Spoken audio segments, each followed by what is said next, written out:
Ето, пътуваме с монорейла. Преди малко минахме стадиона на Гамба, Осака. И се насочваме към Сенричо. Ето тук е увеселителния парк, който ще посетим скоро, но не знам точно кога. Всъщност той се пада четвъртата спирка от университета. Както виждате, доста е голям. Има много хубави неща.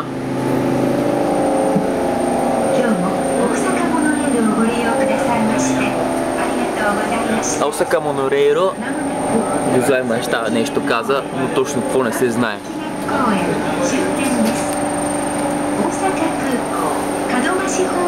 Hey guys, this is like Disneyland.